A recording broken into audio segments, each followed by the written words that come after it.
ఆరాధనలో తోడున్నారు, ప్రతి కార్యంలో తోడుండి అది మీకు మహిమకరంగా జరిగించినందుకు వందనాలు. అల్పని ప్రభ నీ సన్నిధానములు నిలబడి ఉన్నాను.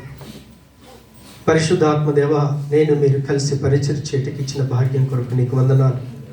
నన్ను నా జ్ఞానాన్ని మరుగుపరిచి ఆత్మదేవ మీరు నాతో మా అందరితో మాట్లాడి మహిమ పొందుమని యేసు నామమున ప్రార్థించి వేడుకుంటున్నాము తండ్రి, ఆమేన్. హల్లెలూయా. దేవునికి స్తోత్రం. యేసు ప్రభుల వారు పుట్టి పెరిగి తాను సువార్త ఆరంభిస్తున్నటువంటి ఆ తరుణంలో జరిగినటువంటి సంఘటనను మనం ఈరోజు ధ్యానిస్తూ ఉన్నాం. అంశం ఏంటి అంటే వెలుగు. దేవునికి స్తోత్రం. హల్లెలూయా. ఎందుకంటే ప్రపంచం అంతా ఎక్కడ చూసినా క్రిస్మస్ వాతావరణం వచ్చేసరికి చర్చిలు కావచ్చు, బిల్డింగులు కావచ్చు, ఏదైనా కావచ్చు, వెలుగులతో నిండిపోతాయి. చక్కటి డెకరేషన్ ఉంటుంది, పైన స్టార్ ఉంటుంది, ఇళ్ళల్లో కూడా మంచి లైటింగ్ చేసుకొని ఆనందిస్తూ ఉంటారు.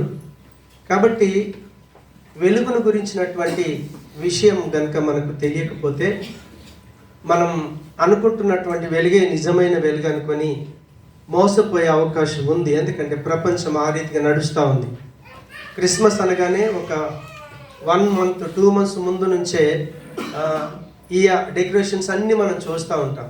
కాబట్టి ప్రపంచంలో ఉన్న వాళ్ళు అనుకుంటారు, అరే క్రిస్మస్ పండుగ ప్రపంచం అంతా గ్రాండ్గా జరుగుతూ ఉంది, ఎక్కడ చూసినా ఎంత వెలుతురు నిండిపోయిందని మనం అనుకుంటుంటాం.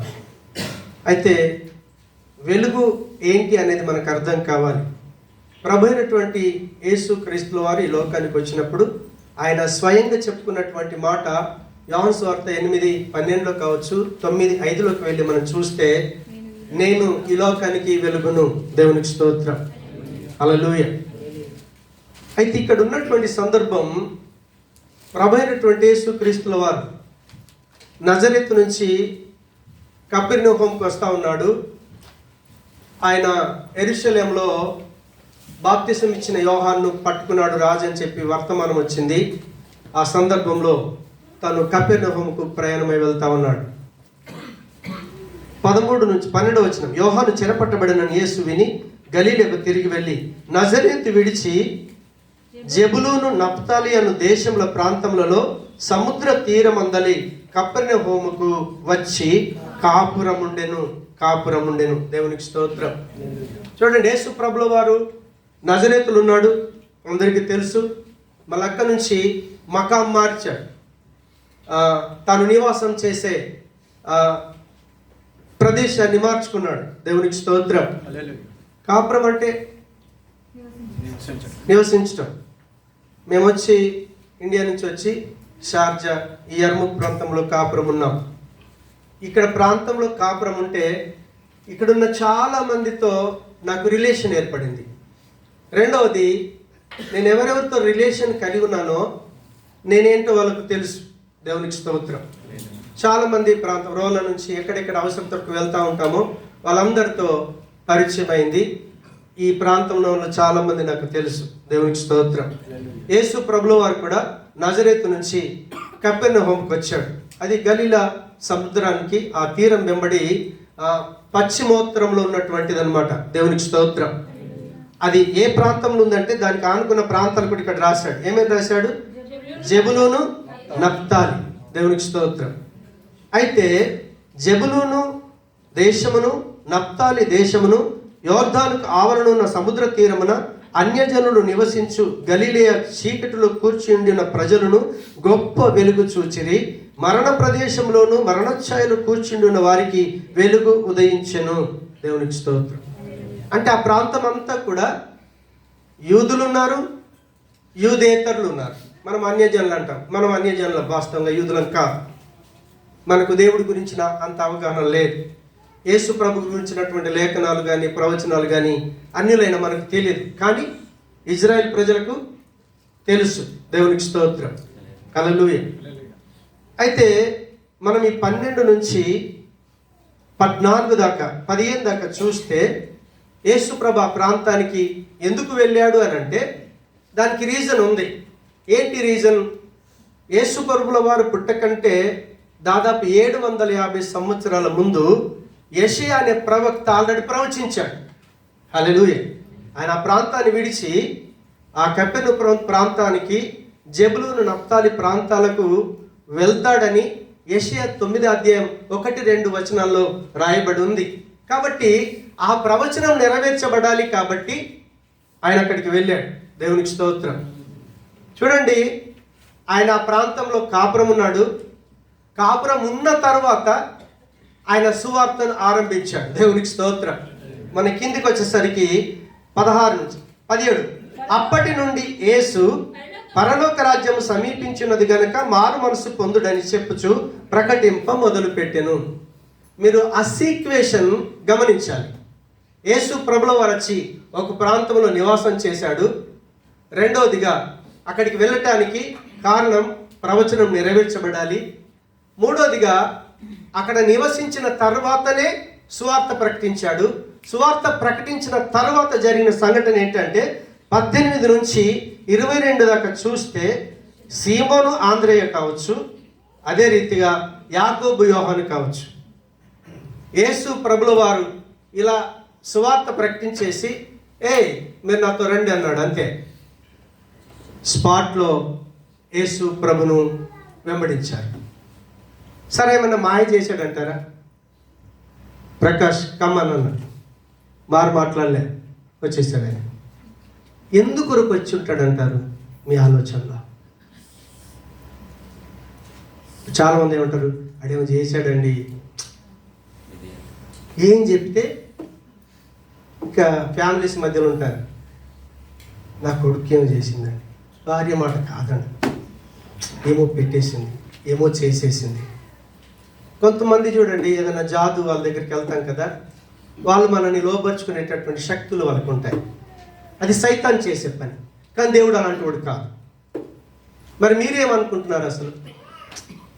చూడండి, వాస్తవంగా యోహాను యాకోబు అయితే డాడీని కూడా విడిచిపెట్టి వెళ్ళారు. అది వాళ్ళలే కాదు, అక్కడి కింద రాశాడు, తండ్రిని కూడా విడిచిపెట్టేసి యేసు ప్రభును వెంబడించారు.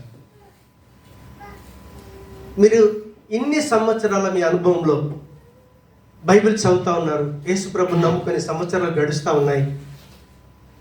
యేసు ప్రభును అలా వెంబడించడానికి యేసు ప్రభు ఏమైనా మ్యాజిక్ చేశాడా, లేకపోతే ఏం జరిగి ఉంటుందని మీరు అనుకుంటున్నారు? హల్లెలూయా. ఫస్ట్ పాయింట్, మనం వెలుగు గురించి ధ్యానిస్తున్నాం కదా.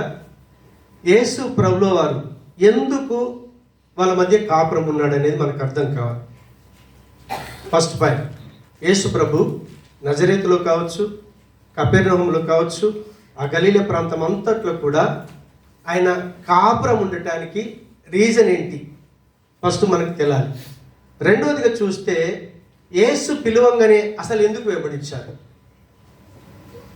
మూడవదిగా చూస్తే మనం అసలు యేసు ప్రభును ఇటు అన్యులు కావచ్చు, అటు యూదులు కావచ్చు, ఏమి చూసి వెంబడించారు?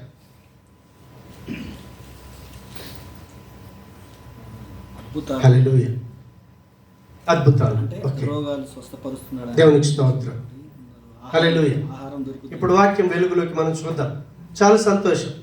ఫస్ట్ పాయింట్, యేసును ఎందుకొరకు ఆయన వెళ్ళి కాపురం ఉన్నాడు అని అంటే, చూడండి, ఒక వ్యక్తి ఆ ప్రజల మధ్యన ఉండకపోతే కనుక ఆయన గురించినటువంటి విషయం తెలియదు. తెలుస్తుందా? తెలియదు. మనం అనుకుంటున్నటువంటి వ్యక్తి ప్రజల మధ్యలో ఉండాలి. వార్తల్లో చూసేటటువంటి వ్యక్తులు వేరు, స్టార్స్ అంటాం మనం, అవునా? వాళ్ళ గురించి వింటామే తప్ప, వాళ్ళ గురించిన సమాచారం ఎవడో చెప్తే వింటాం తప్ప, మనం కళ్ళతో చూడటానికి వాళ్ళు అందుబాటులో ఉండరు. హల్లెలూయా.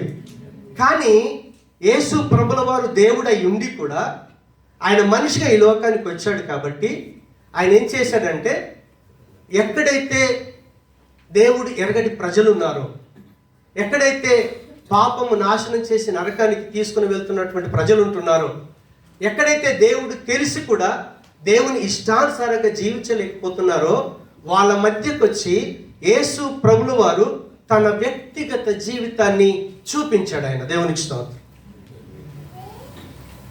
ఫస్ట్ ఆయన చేసిన పని ఏంటంటే, నేను మంచూరాన్ని చేరుకుంటే సాక్ష్యం చెల్లదు, నేను ఆ ప్రజల మధ్యన నివాసం చేయాలి. నివాసం చేస్తున్నప్పుడు నా యొక్క మాటలే కావచ్చు, నా ప్రవర్తన కావచ్చు, నా యాటిట్యూడ్ అంతా కూడా వాళ్ళకు తేట తెల్లగా తెలిసి ఉండాలి. దాంట్లో దాపరికం అనేది ఉండటానికి అవకాశం లేదు. దేవునికి స్తోత్రం, హల్లెలూయా. రెండవదిగా, అక్కడ యెషయా ప్రవచించాడు కాబట్టి ప్రవచనం నెరవేర్చాలంటే ఖచ్చితంగా వాళ్ళ మధ్యకి వెళ్ళి కాపురం ఉండాలి. హల్లెలూయా. అయితే అదే యేసు పిలవగానే ఎందుకు ఆయన్ని వెంబడించారు అనే విషయాన్ని మనం చూస్తే, వాస్తవంగా అన్యులకైతే అద్భుతాన్ని బట్టి వెంబడిస్తారు, అవునా? కానీ ఇజ్రాయెల్ ప్రజలు అలా కాదు. దేవునికి స్తోత్రం. ఇజ్రాయెల్ ప్రజలకి వాళ్ళకి దేవుని గురించినటువంటి ప్రవచనాలు తెలుసు, లేఖనాలు తెలుసు. దేవునికి స్తోత్రం. ఇజ్రాయెల్ ప్రజలు ఎక్కడెక్కడ నివాసం చేస్తారో వాళ్ళకు కూడా దేవుని గురించిన ప్రవచనాలు తెలుసు. తూర్పు జ్ఞానులు ఎక్కడి నుంచి వచ్చారు? వాళ్ళు ఇజ్రాయెల్ ప్రజలా? కాదే. కానీ 2 సంవత్సరాలు నడిచి వాళ్ళు ప్రయాసపడి వచ్చారు. రీజన్ ఏంటి? ఆ ప్రాంతంలో ఇజ్రాయెల్ ప్రజలు కొనిపోబడ్డారు, చెరగా తీసుకుపోయారు. అక్కడ చెరగా కొనిపోయినప్పుడు ఇజ్రాయెల్ ప్రజలు వాళ్ళ దేవుని గురించి ఇచ్చిన సమాచారం జ్ఞానులకు తెలుసు. కాబట్టి యేసు ప్రభుని గురించి తెలుసు కాబట్టే వాళ్ళు వెతుక్కుంటూ అంత దూరం నుంచి వచ్చారు. ఎరుకో పట్టణానికి యేసు ప్రభు వెళ్ళాడు. జక్కయ్యకు యేసు ప్రభుని చూడాలనే ఆశ ఎందుకు వచ్చింది? ఆయనను గురించిన సమాచారం ఆయనకు తెలుసు. దేవునికి స్తోత్రం, హల్లెలూయా. చూడండి, అన్యులకైనా యూదులకైనా ఆయన గురించినటువంటి సమాచారం తెలిసి ఉంటే తప్ప వెళ్ళాలని అనుకుంటామా? అనుకో. కాబట్టి ఇజ్రాయెల్ ప్రజలే కావచ్చు, అన్యులే కావచ్చు, ఆయనను గురించినటువంటి సమాచారం వాళ్ళకు అందింది. కాబట్టి పిలవగానే ఒక సందర్భం వచ్చింది. మనం అది యోహాను సువార్త 1వ అధ్యాయంలోకి వెళ్ళి ఒకసారి 44-45 వచనాలు చూస్తే త్వరగా. ఫిలిప్పు వాడు అనగా ఆంద్రేయ, పేతురు అనువారి పట్టణపు కాపురస్తుడు ఫిలిప్పు నతానియేలును కనుగొని ధర్మశాస్త్రంలో మోషేయు ప్రవక్తలను ఎవరిని గూర్చి వ్రాసిరో ఆయనను కనుగొంటిమి. ఆయన యోసేపు కుమారుడైన నజరేయుడగు యేసు అని అతనితో చెప్పాను. అలాకు ధర్మశాస్త్రం ఉంది, మోషే ప్రవక్తలు ఎవరిని గురించి అయితే రాశారో వారిని కనుగొంటిమి అని అన్నారు. కనుగొనటం అంటే గుర్తించారు. ఎలా గుర్తించారు? లేఖనాలు ఉన్నాయి. లేఖనాలలో ఆయన ఎలా ఉంటాడో, ఆయన ప్రవర్తన ఏంటో, ఆయన ఎలా వస్తాడో లేఖనాలు ఉన్నాయి. కానీ యేసు ప్రభుల వారు వారి మధ్య ఎప్పుడైతే నివాసం చేశాడో ఎగ్జాక్ట్లీగా ప్రవక్తలు ప్రవచించినటువంటి ఆ ప్రవర్తన, ఆ మాటల ప్రకారం జీవించిన జీవితం యేసు ప్రభులు వాళ్ళు చూశారు. దేవునికి స్తోత్రం. చూసిర్రు కాబట్టే, ఆయన పర్సనల్ లైఫ్ చూశారు కాబట్టి ఆయనని వెంబడించగలిగారు, లేకపోతే వెంబడించలేరా? అందుకే అదే యోహాను సువార్త 1వ అధ్యాయం 14లో కూడా అంటాడు. యోహాను ఏమంటాడంటే, చూడండి,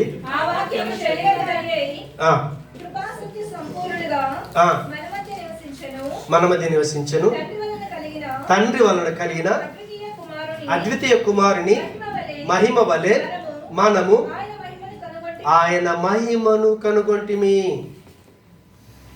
అద్వితీయ కుమారుని మహిమ వలె, తండ్రి వలన కలిగిన అద్వితీయ కుమారుని వలె. అంటే తండ్రి అయిన దేవుడి గురించి వాళ్ళకు తెలుసు, కానీ యేసు ప్రభుని చూస్తే అవే లక్షణాలు ఈయన లోపల కూడా కనిపిస్తున్నాయి. దేవునికి స్తోత్రం. ఆయన పర్సనల్ లైఫ్ అంతా చూశారు. పర్సనల్ లైఫ్ చూసిన తర్వాత అప్పుడు వాళ్ళు ఏం చేశారంటే యేసు ప్రభును వెంబడించారు. దేవునికి స్తోత్రం, హల్లెలూయా. సరే, వాస్తవంగా మనం మూడోది చూస్తే యేసులో అన్యులు కావచ్చు, యూదులు కావచ్చు, ఏమి చూసి వెంబడించారంటారు. ఇప్పుడు అక్కడ అన్నాడు ఏంటి, 14వ వచనంలో, జెబులూను దేశమును నప్తాలి దేశమును యోర్దాను ఆవలనున్న సముద్ర తీరమున అన్యజనులు నివసించు గలిలయ చీకటిలో కూర్చుండి ఉన్న ప్రజలను గొప్ప వెలుగును చూచిరి. దేవునికి స్తోత్రం. వాళ్ళు ఎవరి గురించి చెప్తున్నారు? వెలుగు గురించి చెప్తున్నారు. దేవునికి స్తోత్రం. సో ఏం చూశారంటారు మీ ఆలోచనలో? వెలుగు యేసుప్రభే. దేవునికి స్తోత్రం. ఎందుకంటే లోకానికి వెలుగు నేనని చెప్పుకున్నాడు ఆయన, దాంట్లో డౌట్ లేదు. దేవునికి స్తోత్రం.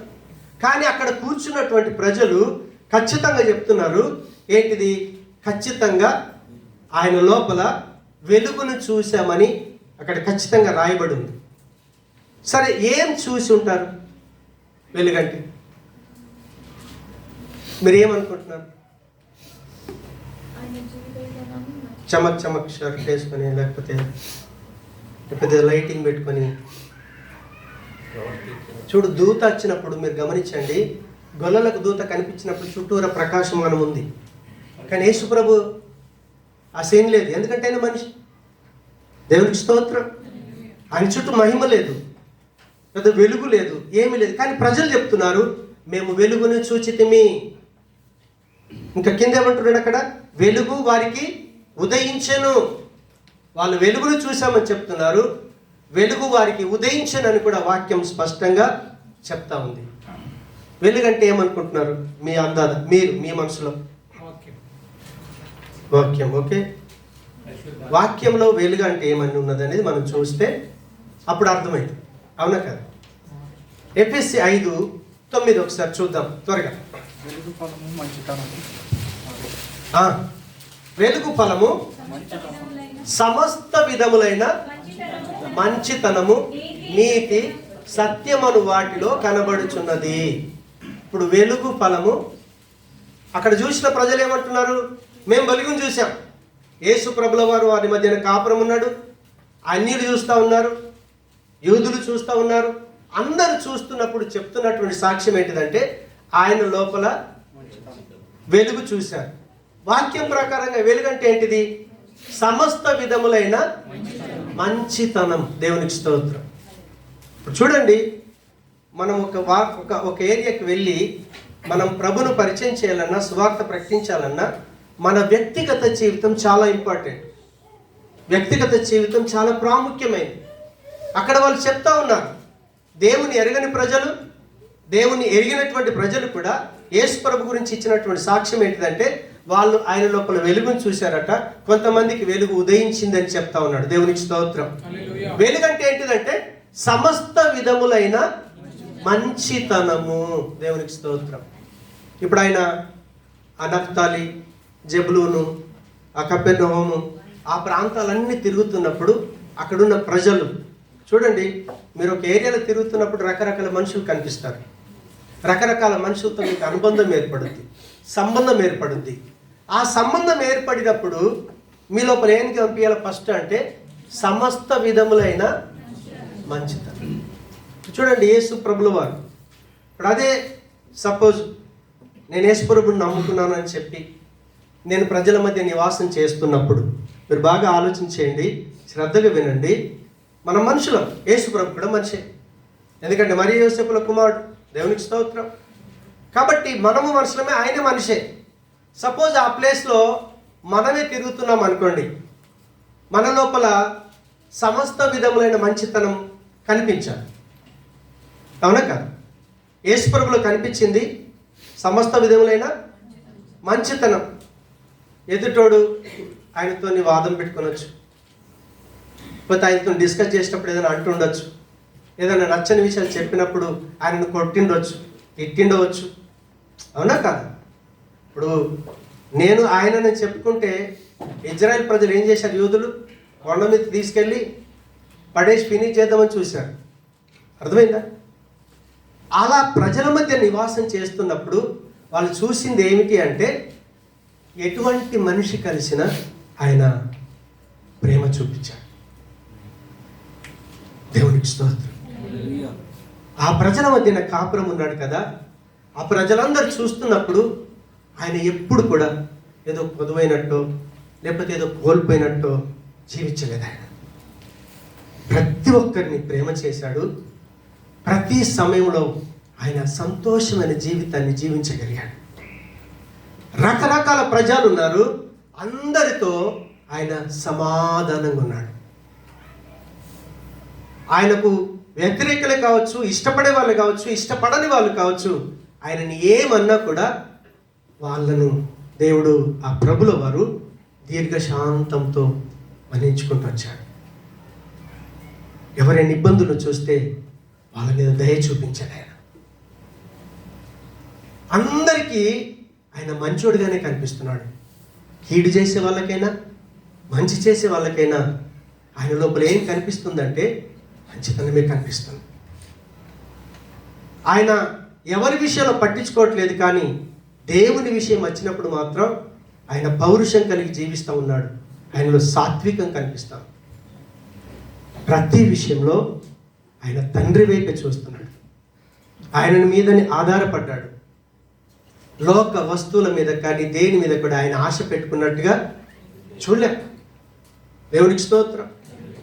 ఆ రీతి ఆ లక్షణాలన్నీ చూసేసరికి వాళ్ళు ఏం చెప్పారంటే, ఈయనలో మేము వెలుగు చూసాం. తర్వాత వెలుగు ఫలము నీతి. నీతి. దేవునికి స్తోత్రం. ప్రజల ముందు ఆయన జీవితం ఎలా ఉందో తెలుసా? పైకేది మాట్లాడుతున్నాడో, మూడోది సత్యం అన్నాడు కదా. యేసు ప్రభు చెప్పుతున్నటువంటి మాటలకి ఆయన వ్యక్తిగత జీవితం చూస్తే ఆయన చెప్పినట్టుగా ఆయన జీవితం ఉంది. ఎక్కడ అబద్ధాలు లేవు, ఎవరిని మోసగించట్లేదు. ఆయన పర్సనల్ లైఫ్ చూసేసరికి అన్ని విషయాల్లో మంచివాడుగా ఉన్నాడు, నీతిగా కనిపిస్తున్నాడు. ఆయన పర్సనల్ లైఫ్కి ఆయన బయట జీవించే జీవితానికి పొంతన కలిగి ఉన్నాడు. అసలు అబద్ధమే లేదు ఆయనలో. ఎప్పుడైతే వాటిని చూశారో వాళ్ళు అంటున్నారు, ఈయనలో మేము వెలుగు చూసాం. ఆయనను వెంబడిస్తున్న శిష్యులు కావచ్చు, పిలవగానే రా అని ఎప్పుడైతే పిలిచాడో ఆయన పర్సనల్ లైఫ్ వారికి తెలుసు కాబట్టి అలా ఉన్నది ఉన్నట్టుగా వాళ్ళని విడిచి, తండ్రిని విడిచి, అందరిని విడిచి ఆయనని వెంబడించగలిగారు. దేవునికి స్తోత్రం. హల్లెలూయా. ఆయన జాదుగారు చేసి ఏదో మాయ చేసి మనుషులను ఆయన తట్టు తిప్పుకోలేదు. ఆయన ఏ ప్రజల మధ్య సువార్త ప్రకటించాడో ఆ ప్రజల మధ్య నివాసం చేసి తన వ్యక్తిగత జీవితాన్ని వాళ్ళకు చూపించి, అందుకే ఆయన అన్నాడు, నాలో పాపం ఉందని ఎవడైనా నిరూపిస్తాడా? సవాల్ చేసిన వ్యక్తి యేసు ప్రభు ఒకడే. హల్లెలూయా. కాబట్టి ఆయన పర్సనల్ లైఫ్ చూసేసరికి అక్కడ ఉన్న వాళ్ళు ప్రభావితం అయిపోయి వాళ్ళు కూడా ఆ మంచితనంలోకి నడిపించబడ్డారు. వెలుగును చూడటమే కాదు, కొంతమంది లోపలట వెలుగు ఉదయించెను. యేసు ప్రభుల వారి దగ్గరికి వస్తే ఆయన పర్సనల్ లైఫ్ను కనుక మనం గమనిస్తే మనలో కూడా ఏం జరుగుతుందో తెలుసా? వెలుగు ఉదయించుద్ది. చెడును అసహించుకుంటాం. యేసు ప్రభుల వారే ప్రపంచానికి నిజమైన వెలుగు. అందుకే ఆయన అన్నాడు, చీకట్లు ఉన్న వారికి వెలుగు, పాపంలో చెడులో ఉన్న వాళ్ళకి ఆయన మంచితనం కనిపించింది. ఎక్కడ కూడా చెడు కనిపించలేదు. చూడండి, పాపం మరణంలోకి తీసుకొని వెళ్ళుద్ది, నరకానికి తీసుకొని వెళ్ళుద్ది. అలాంటి జీవితం కలిగిన వారి జీవితాల్లో వెలుగు ఉదయించింది. దేవునికి స్తోత్రం. హల్లెలూయా. అందుకే ప్రభు ఏమన్నాడంటే, తన దగ్గరికి ఎంతమందితో వచ్చారో వాళ్ళందరినీ కూడా యేసు ప్రభు ఒక మాట అన్నాడు. ఏంటో తెలుసా? మీరు లోకానికి వెలుగై ఉన్నారు. క్రీస్తును వెంబడిస్తున్నటువంటి మీరు ఆర్డినరీ పీపుల్స్ కారు. మీరు ఏమైనారు తెలుసా? మీరు వెలుగై ఉన్నారు. అంటే క్రీస్తులో ఉన్నటువంటి ఆ వెలుగు, ఆ మంచితనం మనలోకి రావాలి అంటే యేసు ప్రభు మీరు వెలుగై ఉన్నారని చెప్పాడు కదా. నిజంగా అలా వెలుగై ఉండాలంటే మనం ఏం చేస్తే వెలుగవుతాం? దేవునికి స్తోత్రం. యేసు ప్రభు ఆయన ఏ ప్రజల మధ్య నివాసం చేశాడో వాళ్ళు ఆయన వెలుగును చూశారు. దేవునికి స్తోత్రం. ఆయనని వెంబడించే వాళ్ళు ఏదో మాయ మాటలతో వెంబడించలేదు. ఆయన సత్యం అని తెలుసుకొని, నిజంగా మంచోడని తెలుసుకొని ఆయనను వెంబడించారు. ఈరోజు మనం ఆయనను వెంబడిస్తున్నామే. ఆయన మనల్ని అంటున్నాడు, మీరు లోకానికి, మత్తయి వార్త 5వ అధ్యాయం 14 నుంచి అంటాడు. మనం 13 వచనాలు ధ్యానించాం. 16లో అంటాను, మీరు లోకమునకు వెలుగై ఉన్నారు. ఆ పని పెట్టి రైట్. మనం ఏమై ఉన్నామట? వెలుగై ఉన్నాం. కాబట్టి ఆ వెలుగై మనం ఉండాలంటే మనం చేయాల్సిన మొట్టమొదటి పని ఏంటి? యోహాను సువార్త 8వ అధ్యాయం 12 వచ్చాం. ఇప్పుడు చదవండి త్వరగా.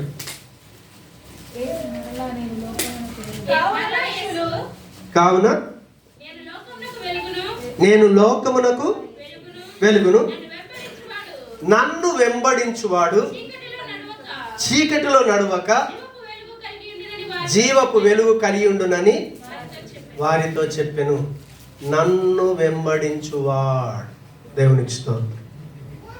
మనం యేసుప్రభు అన్నాడు, నువ్వు ఆర్డినరీ మనిషివి కాదు, నువ్వు లోకానికి వెలుగు. అంటే ఈ ప్రపంచానికి నువ్వు మంచోడివి. నాశనమైపోతున్న వాళ్ళని, పాడైపోతున్నటువంటి వాళ్ళని, చీకట్లు ఉన్నటువంటి వాళ్ళని, మరణఛాయలు ఉన్నటువంటి వాళ్ళని నువ్వు నడిపించడానికి నువ్వు మంచోడివి. ఎందుకంటే నేను మంచోడిని, నన్ను అనుసరించే వాళ్ళు కూడా. ఆయన నేను లోకానికి వెలుగు అన్నాడు. ఇప్పుడు ఆయనను వెంబడించిన వాళ్ళని ఏమంటున్నాడు ఆయన? మీరు కూడా లోకానికి వెలుగే. ఇప్పుడు మీరు లోకానికి వెలుగు కావాలంటే మీరు చేయాల్సిందేంటో తెలుసా? వెలుగై ఉన్న యేసు ప్రభుల వారిని వెంబడించాలి. ఆయన వెంబడించడం అంటే, ఏలియా యేసు ప్రభువుని వెంబడించడం అంటే ఏంటి? హల్లెలూయా. క్లోజ్ ఫ్రెండ్స్ ఉంటారు కదా, బాగా అలా బాగా తెలుసు. ఆడెక్కడున్నాడో ఈయన అడిగితే తెలిసిపోద్ది అంటారు. దేవునికి స్తోత్రం. అర్థమైందా? వెంబడించడం అంటే యేసు ప్రభు ఏమై ఉన్నాడో అలా ఉండటానికి మనం ఏం చేయాలి? ఇష్టపడాలి. అయితే వెంబడిస్తాం. అవునా కాదు? ఇప్పుడు చూడండి, యేసు ప్రభుని వెంబడించడం అంటే, యేసు ప్రభు ఎవరు అని మీకు తెలుసు వాస్తవంగా? దేవుడు. కానీ మనిషిగా వచ్చాడు కదా. ఆయన దేవుడే కానీ మనిషిగా. ఆ ప్రజల మధ్య నివాసం చేస్తున్నప్పుడు నిజంగా ఆయన వెలుగు అని ఎందుకు చెప్పారంటే, ఆయన ఎక్కడ వెళ్ళినా ఎలా ఉన్నాడు తెలుసా? పవిత్రంగా ఉన్నాడు. హల్లెలూయా. అంటే నువ్వు యేసు ప్రభువును వెంబడిస్తే నువ్వేం చేస్తావు తెలుసా? నువ్వు పవిత్రంగా ఉండటానికే ఇష్టపడతావు. అపవిత్రం అవ్వటానికి ఎన్నడూ కూడా ఇష్టపడవు. దేవునికి స్తోత్రం. హల్లెలూయా. అది ఏ విషయంలోనైనా కావచ్చు. మాట కావచ్చు, ప్రవర్తన కావచ్చు, చూపు కావచ్చు, తలంపు కావచ్చు, ఆలోచన కావచ్చు. మనం ఏం చేస్తామో తెలుసా? మనుషులం. కానీ యేసు ప్రభు మనిషి అయినా ఆయన ప్రతి సందర్భంలో ఒక స్త్రీ దగ్గరికి వెళ్ళాడు, అమ్మ అని పిలిచాడు. వ్యభిచారం చేస్తూ పట్టబడ్డ స్త్రీ వచ్చింది, అమ్మ అని పిలిచాడు. ఎంత మనసు పవిత్రంగా ఉంది. ఇక్కడున్న మనమందరం దేవుని పిల్లలం కదా. మనందరికీ తండ్రి ఒక్కడైనప్పుడు మన చూపులు ఎలా ఉండాలి? పవిత్రంగా ఉండాలి. నా సొంత అన్నయ్య, నా సొంత తమ్ముడు, నా సొంత చెల్లి, శరీరం, మనసు నిన్ను పాడు చేస్తుంది. కానీ నువ్వు క్రీస్తును వెంబడిస్తే ప్రభు అంటున్నాడు, నువ్వు వెలుగు అయ్యా, నశించే వాళ్ళని కాపాడేవాడివి నువ్వు. కాబట్టి మనం చేయాల్సింది ఏంటో తెలుసా? ప్రతి విషయంలో పవిత్రంగా ఉండటానికి మనం ఏం చేయాలి? ప్రతి క్షణం పవిత్రుడును నిర్దోషి, ఆయన లోపల ఏ దోషం లేదు. దేవునికి స్తోత్రం. ఆయన నిష్కలంకుడు. మీరు డ్యూటీలు చేస్తున్నారు కదా, డ్యూటీల్లో కూడా ఎవడు కూడా నిన్ను వేలెత్తి చూపకూడదు. నీ టైం నీకు ఏది అప్పగించాడో పర్ఫెక్ట్గా చేయి. నీ కళ్ళ ముందు ఏది ఉన్నా నువ్వు దొంగతనం చేయకు. ఎవడు నిన్ను అసలు వేలెత్తి చూపడానికి అవకాశం ఇవ్వకూడదు. కలంకం లేని జీవితం. అది నువ్వు ఏ విషయంలో, పని విషయం కావచ్చు, ఏ విషయం అని తీసుకోవచ్చు. దేవునికి స్తోత్రం. ఆ రీతిగా ప్రతి విషయంలో కలంకం లేని వాళ్ళుగా ఉండాలి. మా ఇద్దరు రిలేషన్ ఉంది, వైఫ్ అండ్ హస్బెండ్ రిలేషన్లో కలంకం ఉండకూడదు. ఆయన పవిత్రుడును, నిర్దోషి, నిష్కలంకుడు. 4వది ఏంటో తెలుసా? అసలు పాపుల మధ్యలోనే ఉన్నాడు ఆయన. దేవునికి స్తోత్రం. దొంగలు ఉన్నారు, వ్యభిచారులు ఉన్నారు, నరహంతకులు ఉన్నారు, దేవుని దూషించే వాళ్ళు ఉన్నారు. ఎంత భయంకరమైన పాపం చేసే వాళ్ళ మధ్యలో ఉన్నాడో, కానీ ఒక్క పాపం చేయకుండా వాళ్ళతో ఎప్పుడు కూడా చేరలేదు. మీరు క్యాంపుల్లో ఉంటారు కదా, మనకు సపరేట్ రూమ్. చాలామంది అంటారు, అయ్యో నేను అన్యులతో ఉంటున్నాను, వాళ్ళు విగ్రహార్థం చేస్తున్నారు. చెయ్యని. వాళ్ళ ముందు నీ పవిత్రత ఎప్పుడు తెలుస్తుందో తెలుసా? వాళ్ళ ముందు నీ పర్సనల్ జీవితం కనిపించాలి. యేసు ప్రభు నిన్ను ఊరికి అన్యుల మధ్య నిలబెట్టలేడు. ఆయన తాగుమోదుల మధ్య, వ్యభిచారుల మధ్య నిన్ను ఎందుకు ఉంచాడో తెలుసా? వాళ్ళు చేసే పాపంలో పాలివారు కాకుండా నీ పవిత్రతను చూపించాలి. ఆయన పాపంలో చేరకుండా ప్రత్యేకంగా ఉన్నటువంటి వాడు ఆయన. ఎటు వెళ్ళిన ప్రపంచంలో పాపం ఏలుతా ఉంది, మనుషుల్ని నాశనం చేస్తూ ఉంది. ఉద్యోగాలు తీసుకున్నాడు, లంచం తీసుకుంటాడు. నువ్వు ఏ ఫీల్డ్లో కన్నా వెళ్ళు, దేవుని యొక్క కృపలో ఆయన బిడ్డలుగా మనం జీవిస్తున్నాం, క్రీస్తుని వెంబడిస్తున్నామంటే మనం ప్రతి విషయంలో మన దేవుడు పవిత్రుడు, ఆయన నిర్దోషి, నిష్కలంకుడు, పాపుల మధ్యలోనే నివాసం చేస్తున్నా ఏ పాపం చేయకుండా ప్రత్యేకంగా నివాసం చేసినటువంటి వాడు ప్రభు అయినటువంటి యేసుక్రీస్తుల వారు. అందుకే అక్కడ అన్నాడు, మీరు ఎప్పుడైతే నన్ను వెంబడిస్తారో అప్పుడు మీరు చీకట్లో నడవరు. ఇంకా దేవునికి ఇష్టం, మీ లోపల జీవపు వెలుగు వస్తుంది. కాబట్టి బయట కనిపించేటటువంటి వెలుగులు కాదు. ఒక క్రైస్తవుడు నిజంగా బయట ఉన్న వెలుగులను బట్టి, డెకరేషన్ బట్టి సంతోషించడు. క్రీస్తులో ఉన్న మంచితనాన్ని బట్టి, చెడ్డపడి మనం నాశనం కావాల్సిన మనల్ని, భ్రష్ట మనసుతో నిండిపోయిన మనల్ని ఆయన బాగు చేశాడే, మంచివాడిగా చేశాడే. ఆ మంచిని నువ్వు స్వీకరిస్తున్నావే, ఆ మంచి ఉన్న స్థలానికి రేపు వెళ్ళబోతున్నావే. ఆ వెలుగును బట్టి, ఆ మంచిని బట్టి మనం సంతోషించగలుగుతాం. లేదంటే ఎన్ని క్రిస్మస్లు వచ్చినా నీ లైఫ్లో సంతోషం ఉండదు, ఆనందం ఉండదు. ఆ ప్రజలు యేసు ప్రభువు గురించి ఎలా సాక్ష్యం చెప్పగలిగారో, నువ్వు నివాసం చేస్తున్న క్యాంపులో కావచ్చు, కంపెనీలో కావచ్చు, నీలో ఉన్నటువంటి ఆ మంచి ఎదుటి వాళ్ళు గ్రహించి అవసరమైతే ఆ మంచిలోకి వాళ్ళు నడిపించబడాలి. అదే క్రైస్తవ జీవితం. అదంతా సులువైంది కాదు, నువ్వు అనుకున్నంత సులభమైంది కాదు. దేవునికి స్తోత్రం. దాని కొరకు నీ శరీరాన్ని అప్పగించాల్సి వస్తుంది, నీ సమయం అప్పగించాల్సి వస్తుంది, నీకున్న సమస్తం అప్పగించాల్సి వస్తుంది. కొన్ని సందర్భాల్లో డబ్బు అప్పగించాల్సి వస్తుంది, కొన్ని సమయంలో శరీరాన్ని అప్పగించాల్సి, కొన్ని సమయంలో సమయం అప్పగించాల్సి వస్తుంది. డ్యూటీ చేసుకొని వస్తాం, ఒక వ్యక్తి దగ్గరికి దర్శించాలంటే టైం లేదు. టైం ఉంటే ఏం చేస్తాడు తెలుసా? లేకపోతే కారమైన తింటాడు, పడేస్తాడు, వెళ్ళి దొరికిన సమయాన్ని మాత్రం ఒకటికోడు.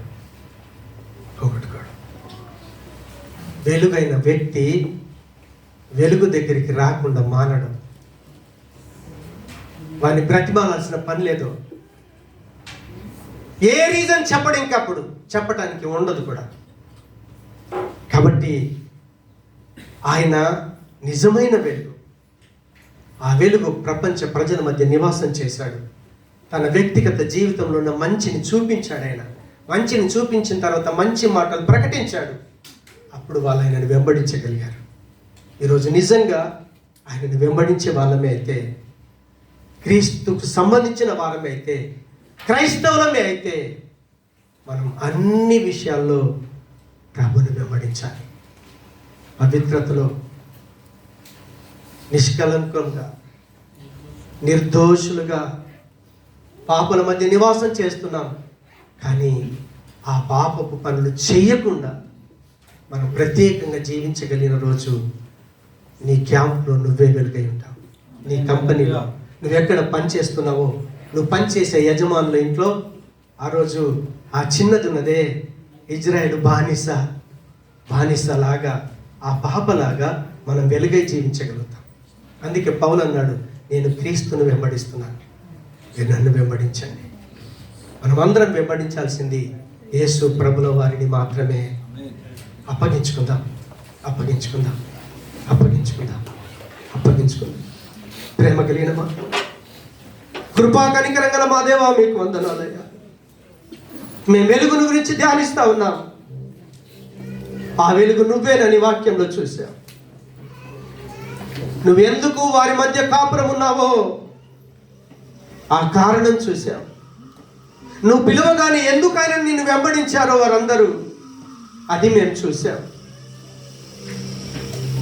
అన్యుల మధ్యన యూదుల మధ్యన మీరు నివాసం చేస్తున్నప్పుడు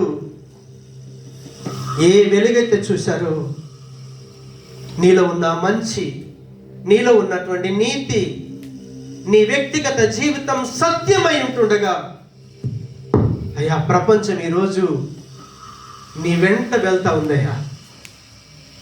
యూదులు అంటున్నారు, శాస్త్రులు అంటున్నారు, పరిసయ్యులు అంటున్నారు, లోకమే ఆయన వెంట వెళ్తా ఉందని. నిజం ప్రభువా, పాపమే సుఖం అనుకొని, సంతోషం అనుకొని, లోకమే సంతోషం అనుకొని నాశనం అవుతున్న చీకట్లో ఉన్నటువంటి మా మధ్యకు మీరొచ్చి మీ జీవితాన్ని మా ముందు పెట్టి, మీరు నిజంగా ప్రభు అని, నీలో పాపము లేదని నిరూపించి నిన్ను కూర్చిన వర్తమానం ప్రకటించావు. అందుకే ఈరోజు మేము వెలుగును చూడగలుగుతున్నాం. మాలో మీరు ఉదయించారయ్యా. మీలో మంచి మాలోకి వచ్చింది కాబట్టి ఈరోజు నీ పిల్లలమని చెప్పుకోగలుగుతున్నాం. నీ పిల్లలమని చెప్పుకుంటున్నటువంటి మేము, నువ్వు ఏ రీతిగా అయితే ప్రపంచానికి వెలుగై ఉన్నావో మేము కూడా వెలుగై ఉన్నామని చెప్తా ఉన్నావే. నీ కోరిక నెరవేర్చడానికి ఇక నుంచైనా మేమందరం ప్రభా నీలాగా పవిత్రంగా, నిర్దోషులుగా, నిష్కలంకులుగా, పాపుల మధ్య నివాసం చేస్తున్న, పాపులలో చేరకుండా ప్రత్యేకంగా జీవించి మేమందరము నిజమైన వెలుగుగా ఉండుటకు మమ్మల్ని మీరు బలపరిచి కేవలము నీ మహిమ కొరకు బిడ్డలందరినీ సాక్షులుగా నిలబెట్టుకోమని యేసు నామమున ప్రార్థిస్తున్నాము తండ్రి.